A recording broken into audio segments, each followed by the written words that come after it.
This is Macro Analytics, delivering frank conversations on global macroeconomics and market analysis, outside the mainstream, featuring discussions and debates between Gordon T. Long, publisher and editor of GordonTLong.com, and his guests. The content of this discussion is strictly the opinion of the participants. It is in no way a solicitation for business, nor is it to be considered investment advice of any sort. Always consult a registered investment advisor before making any investment decision. These discussions are extremely hard-hitting and terribly frank, and parental discretion is advised. Now, on to the show. I'm Gord Long with GordonTLong.com, and I have with me this morning Ty Andros. Ty is the president of TraderView, publisher of the TEDBits website, and writer and editor of his very well-recognized newsletter also named TEDBits. Good morning, Ty. Happy New Year, and welcome back to Macro Analytics. Thank you for having me, Gord. Ty, I'm really looking forward, and I'm going to push right in here this morning on talking about your themes you're beginning to outline here for 2013. You bought some great slides that kind of summarize your current thinking. And I have up the first one that kind of lays out the points you wanted to begin to discuss this morning. You want to take us through them? The first one is that we're in a secular depression. We've actually been in a secular depression, I believe, since 2000. But it's accelerated a lot since the highs in 2008. It's kind of a kabuki dance to currency and financial system extinction event. Keynesianism and money printing foster a lot of illusions, and most people can't pierce them. And that's why we're here, isn't it, Gord? To help people see through the what it would appear to be to what it is, so that they can conduct their affairs better and insulate themselves in this time of great turmoil. Whereas a lot of people are looking for it to end, I believe it's quite early. Yeah, a lot of your points and your themes, if you look at the commonalities, they're all based on illusions that have been created, and you're puncturing the balloon here. And we're in a period where they have to inflate or die. And inflate or die means inflate or die the whole financial system and currencies. And they will try to inflate. They will not be able to avoid the death.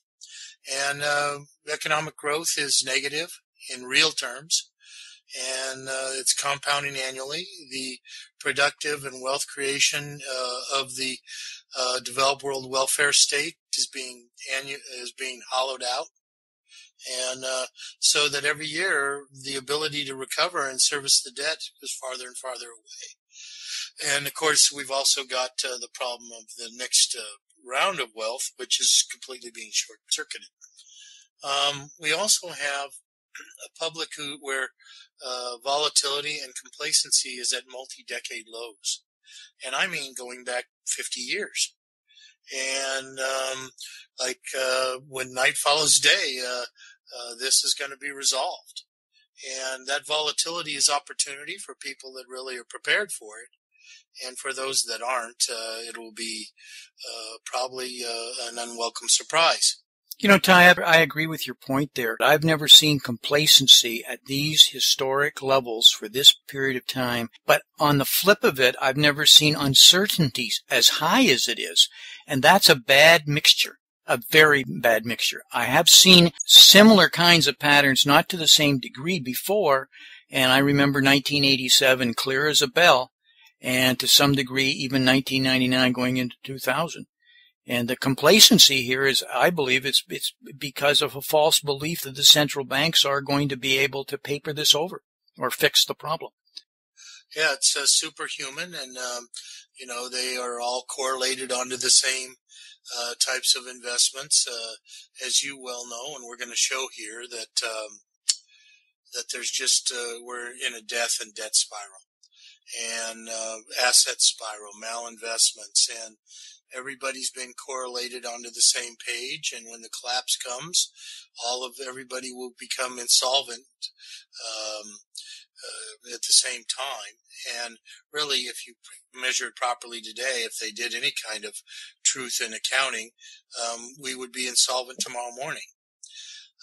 Then we also have that we really have got dictatorships that have unfolded, and fascism is firmly entrenched in the West, and that's an unholy alliance between bankers and big business, trade unions, and government. And I can't forgive the mainstream media, which is their megaphone, which is no different than the Xinhua news agency or any kind of state-controlled media. They just fail to report things, fail to get to the facts of the matter, and give headlines to these fascists to really fool the public at large. Then we have the never-ending story of money printing, because we're hopelessly insolvent, and there is without wealth creation, how do you service debt? But that goes back to the bond bubble. As you can see, the vast majority of people rolling into bonds with a false belief in safety, and I'll cover that more in detail. And we have socialists filling the end zones. Something for nothing societies are like locusts, and they want to foment the final collapse that allow them to take the rest of what they haven't already confiscated through regulation and taxation. And of course, then we have real money, and gold and silver notched a couple of, gold maybe underperformed because it was up 6 or 7%, but silver was one of the better performing asset markets last year, and nothing's going to change. And so those are the themes I'd like to touch on today. Ty, I'd like to make a point on your comment on rampant entrenched fascism. I fully agree with that. We've been talking quite consistently about the degree of central planning that's coming in, not just in the United States, but across many countries. And when you get the level of global imbalances and the complexities and the problems, it forces government to confuse coordination with control. And what I'm seeing is, we're moving from that era of Huxley, where it was manipulation, to Orwellian, where it's repressive. And to do that transition goes through authority. And in this year's thesis paper, I point out there was 13 steps in a move towards fascism. And the best I can look at, we're in stage 8 to 10. When you look at the kinds of traits and characteristics that represent that transition. And so I'm not making this up. It's really occurring, and you're just not guessing at it. I would add one more element. When you are legislating and regulating, you are virtually prohibiting by law innovation and growth. And so if you're a socialist or a fascist, you have to export your own poor policies to your competitors because you have abandoned competing. You want to legislate your way to success. And if the people you have to compete with in the globe aren't willing to embrace your absurdities and stupidities, then you've got to impose your poor policies on them, or your economy sinks. They won't succeed. That's the whole essence of when you get crony capitalism. It impedes fair competition, puts up barriers, and as that starts to bleed the system for short-term profit gains, innovation is bled. And the system then crumbles and starts to accelerate. So that's why fascism was defined as the marriage between government and corporations. It doesn't work.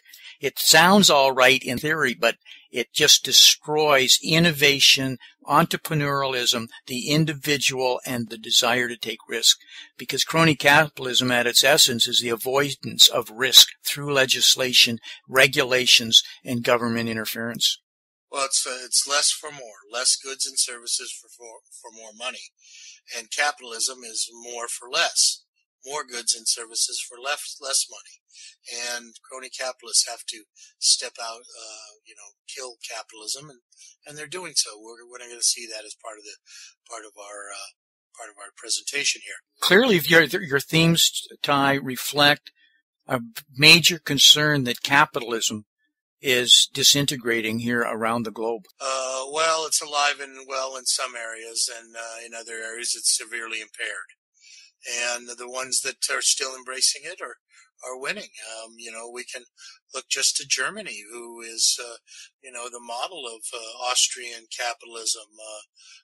They're, one of the manufacturers to the world. They're, even though they're having a little bit of indigestion because their primary export markets in Europe are going down, I don't see the bedrock of wealth creation there being destroyed. And, and then next to it is the bastion of socialism and crony capitalism, and of course it's France, and I would argue that France is going to implode and make the Spanish and Italian problems look like nothing. And nobody has an incentive to invest in crony capitalist nations because they'll be snuffed out. And, of course, that doesn't bode well for the developed world, does it? Maybe it's accelerating socialism versus collapsing capitalism. Yep.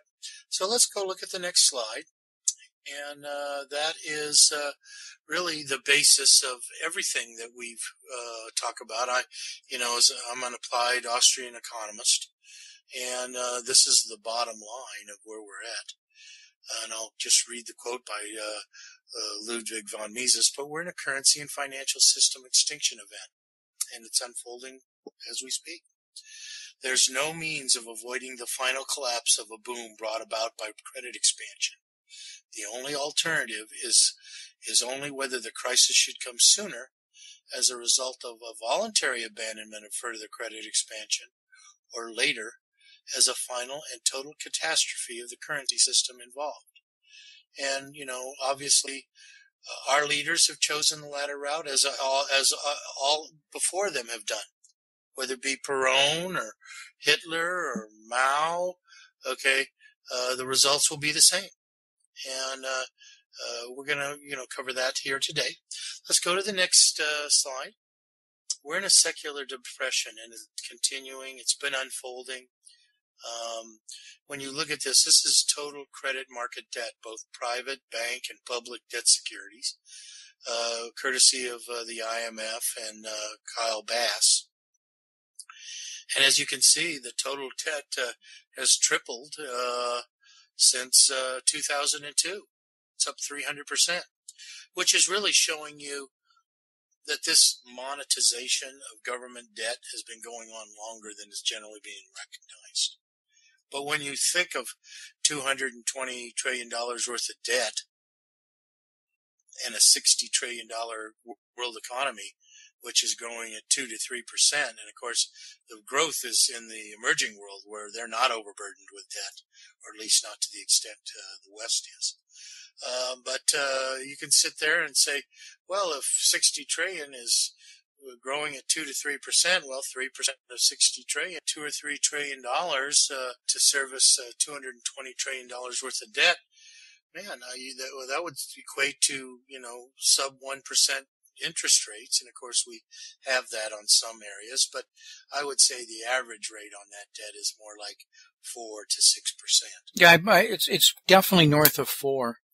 And probably you're right, Ty, closer to the 6% range. That's what people don't understand. A lot of this debt, the level it's at. But if we use 5%, that's got to be paid on $200 trillion. We very clear the magnum of money we're talking here. And of course, this is FASB. This is also a FASB illusion, where they said you could mark to model. And so that, if this really had to be marked to where they could sell it tomorrow, let's be kind. Let's say that it's 10%. Well, that's $22 trillion worth of bad debt. Okay? And I would argue it's quite a bit more than that. And so, we are having a lot of people operate in bankruptcy, pension funds and institutions really mismarking their books, banks mismarking their books. Everybody's mismarked their books, and people have to understand that all debt is paid. And what do I mean by that? It's always paid by either the lender or the borrower. but somebody's going to pay. When we were doing our Global Insights tapes, well over a year and a half ago, I did a back of an envelope at the time on these particular numbers. Quick and dirty, as you just went through. If we've got a $200 trillion debt market out there and it's at 5%, then we've got a $10 trillion nut to pay every year. And if you look at the global economies, and I use about 70 trillion in total, and we use around 4%, I come out with 2.8 trillion that's available if we can use GDP as a representative of earnings. Therefore, you've got 2.8 trillion to try and pay a $10 trillion nut. And it just doesn't compute. I mean, it's off so significantly. And the reason I'm dwelling on this is the shadow banking system mysteriously moved up to 67 trillion in the latest numbers that just came out and has grown from 6 to 7 trillion while the world is deleveraging. So to shore up the differences of monies that can't be generated, we're actually creating even more hidden credit to be able to balance this in the world. How that's being done, I honestly don't know. There's only a couple people in the world that understand how it's being done. Now, one of them is Mark Carney, who will become the next governor of the Bank of England, and the other is Mario Draghi at the head of the ECB, because they both ran the financial authority at Basel, Switzerland, that did the numbers for the shadow banking system. It's called the Financial Accounting Authority. Yeah, I guess I would broaden that list a little bit, Gord. I'd take it to all of the board of directors of the BIS and all of the chief financial officials like Tim Gaithner or Bill Dudley at the New York Fed. But they're all in it. They're a cabal. It doesn't matter. Mario Monti. They're all part of what I'll call the Rothschild group, and the people who really control the world, because they control all the money. And it's only beginning. Like I said, it would seem that this is a terrible time, but I would argue that it's very early. Well, we used to end our Global Insights shows for a longest time with that they'll print the money. We said that's what's going to happen, and now we're seeing that not only has that come to fruition, but the levels that we saw a year and a half ago that was going to occur, our listeners probably would have just laughed at us, but we felt so strongly about it, and here it is. When I talk about the shadow banking system, I spent a lot of time looking at this. When I look at swaps, I spend a lot of time looking at it. And it's when you have the time and you look at it, it's very clear what's going on here. The system is broken. We have the debt is too big for the productive capacity and growth to handle right now, and it needs to be scaled back dramatically. It needs to be written off, but the banks are not going to do that. They want to hand that debt to the taxpayer.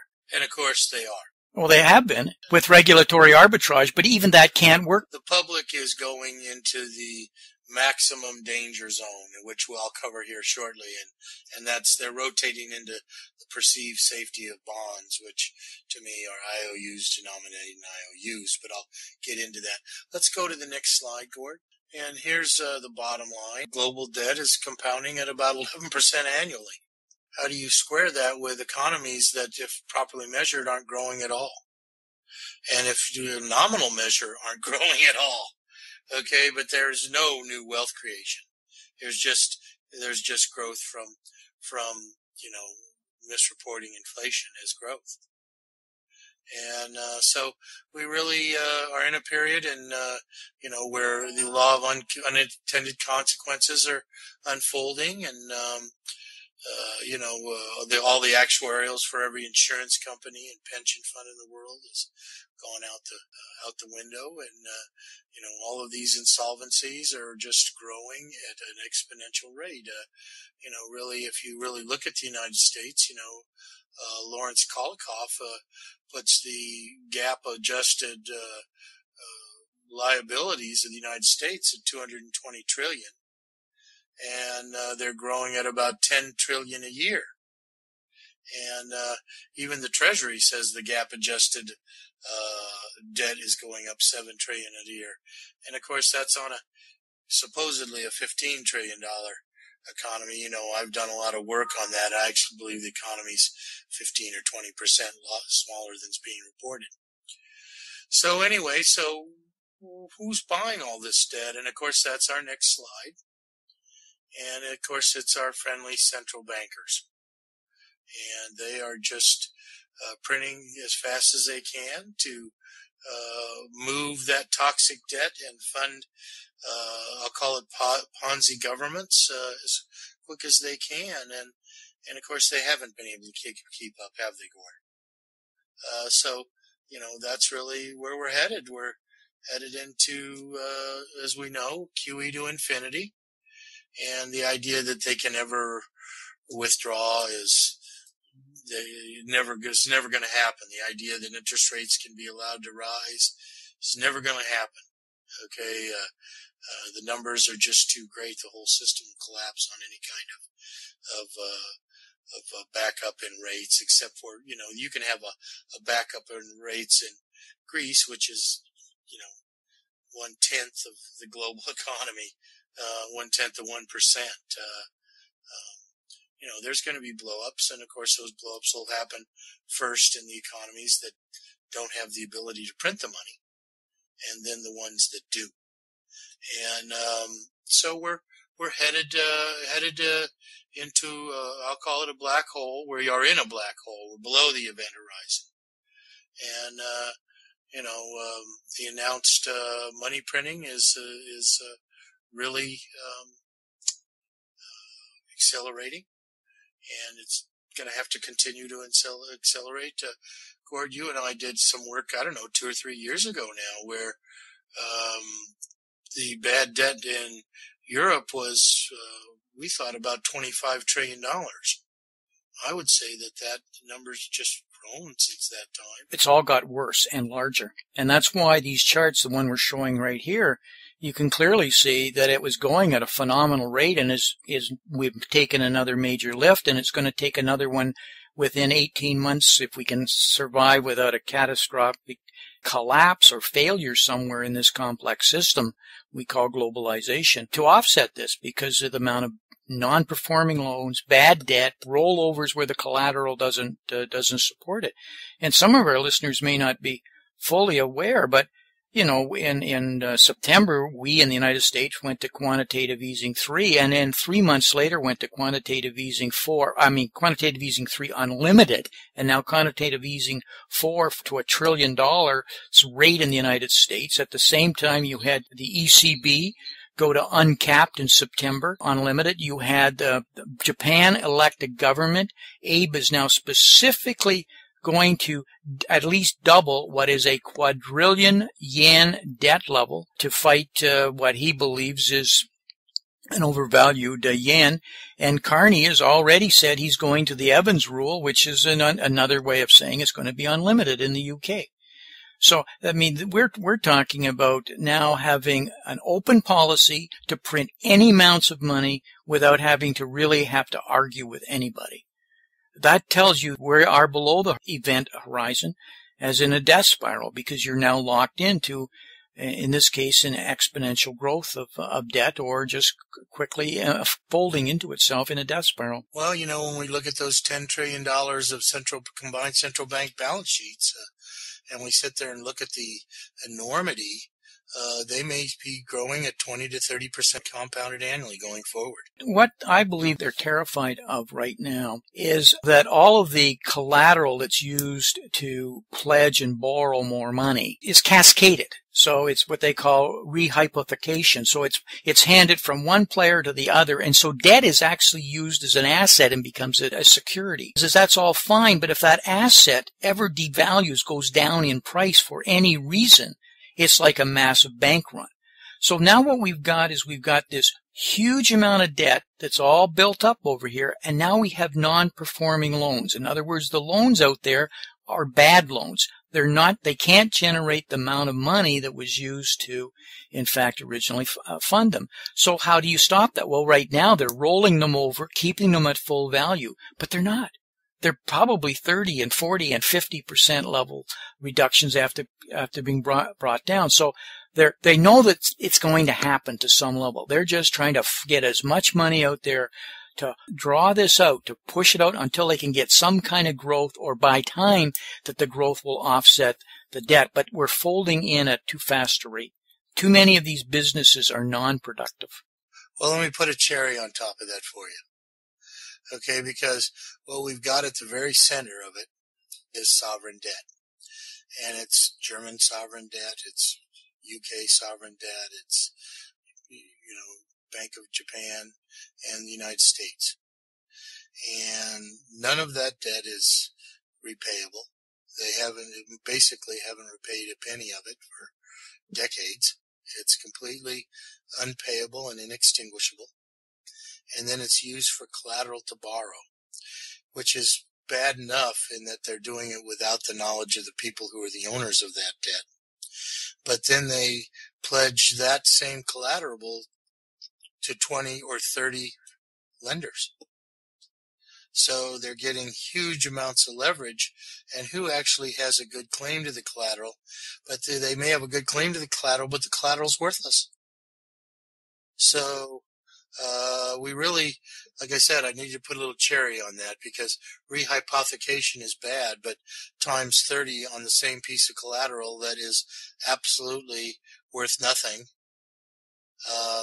tells you the state of the global financial and currency systems. And we're really just waiting for people to wake up, right? We are breaking this session at this point and will continue on the next tape number 2. We have a very large audio and iTunes listener base who have requested that the sessions be kept to approximately 20 minutes in duration. We'll be right back. This has been Gordon T. Long, editor and publisher of GordonTLong.com. New recordings are posted regularly and can be found at GordonTLong.com. New show notifications are available through RSS feed, iTunes, and other social networking venues at GordonTLong.com.